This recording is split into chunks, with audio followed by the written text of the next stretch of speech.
So listen, we've added a whole lot of new vocabulary to our vernacular over the last 2 or so years, right? Like COVID, epidemiology, distancing. Definitely long haulers is a word we've been hearing more and more.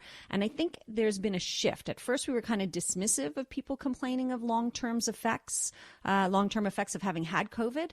But now doctors seem to be taking it more seriously. And experts say this will be our next health crisis. So support groups are giving people resources and a forum to talk about what they're experiencing. SUSIE GOULDING is the founder of COVID Long Haulers Canada, and she joins us now. Hi, SUSIE.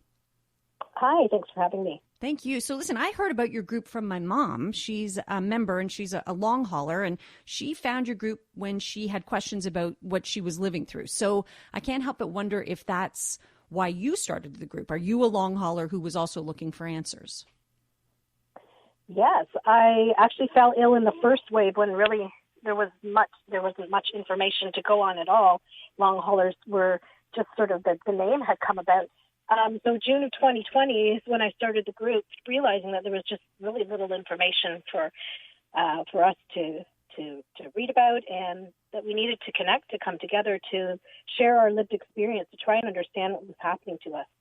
And do you feel like I've felt that there's been a shift lately? Like certainly, and my mom, like you, had it at the very beginning, and everyone was incredibly dismissive at first of the long-term effects. Now there seems to be a greater understanding and certainly a better mindset about it. Do you find that as well? To an extent. I think we have a ways to go of recognizing that long COVID is definitely something that can happen, having a case of COVID.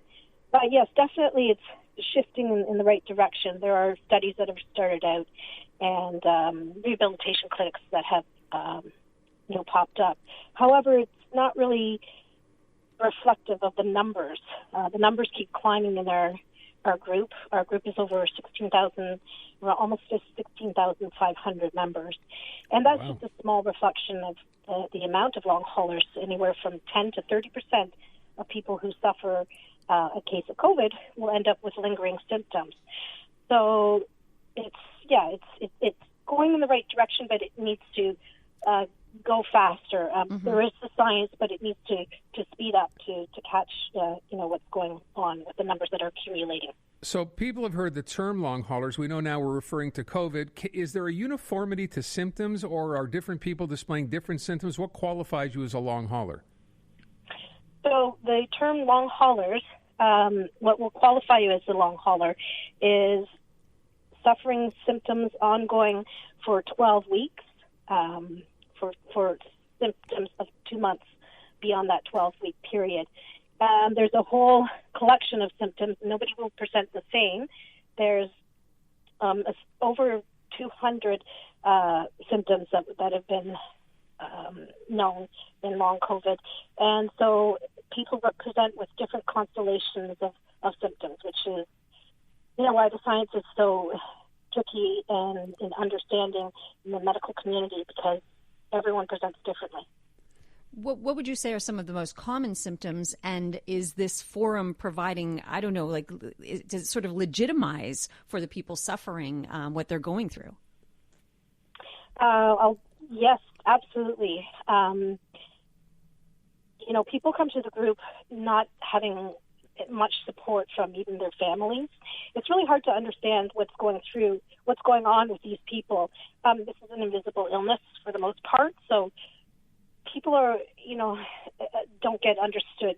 They're misunderstood and not believed. So within their families, within the medical community. So once they get to the group, they say, wow, this is a community of people that understand what I'm going through. And it's just a big relief. And they're able to, get the information that they need, compare symptoms, and ask for others who are further along in their case. So I'm a long hauler myself, and one of my issues is my brain.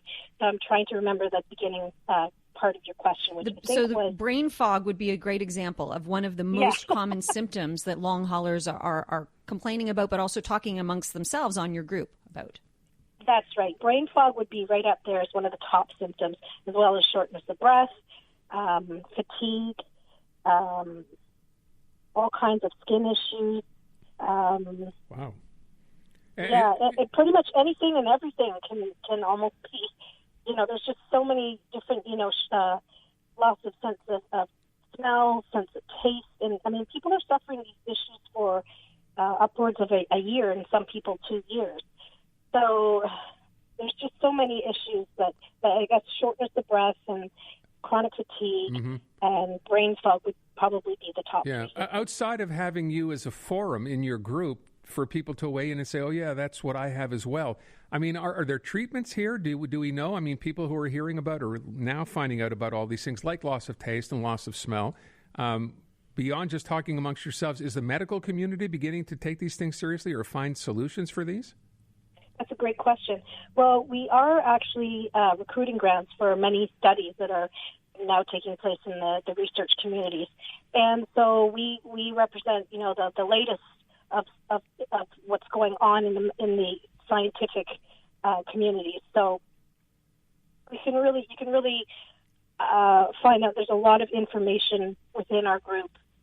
I'm sorry, I just lost the question again. That's okay. No, totally just asking if there are other treatments, any treatments that have been found to specifically deal with these. There are therapeutics that they're just starting to test now, as well as there's a lot of virtual, the virtual clinics are sort of set up to help you deal with the symptoms and how to live with them, understanding what's happening to our bodies and how to deal with them. Not necessarily get rid of them, but just the understanding and how to deal with them to make your life,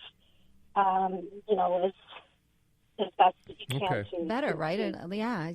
Better quality of life. Exactly. We set off the top about how doctors are taking it more seriously now in general, maybe not enough still, but we also hear a lot of concern about this being our next big health crisis. So on the one hand, I'm glad that you've created this forum for people to be able to come together and talk about what they're experiencing. On the other hand, I don't want it to grow anymore because I feel like, that indicates that we really are walking into a crisis situation. Well, absolutely, that's a great point. And I think what we need to understand as well is that with every new variant, people are getting reinfections, and we really don't understand, what consequences will be in the future from reinfection, especially, for the brain, I think. One of the most important organs in the body, and there doesn't seem to be a lot of research or understanding on that. But yeah, it really, pushes, enunciates the fact that vaccination and, the only way to avoid long COVID is to not get COVID. Yeah. And vaccination and social distancing and masking are still things that we really feel that shouldn't be dropped at the moment when we're in our next wave as we are now. The website is covidlonghaulcanada.com. Anybody can join, right, Susie? Anybody can join. We have a lot of long-haul sufferers, as well as children, as well as caregivers as well. Okay. And we support everyone, yeah. Hey, thank you so much for your time this afternoon. Wishing you all the best. Thanks again. Thanks for bringing attention to this.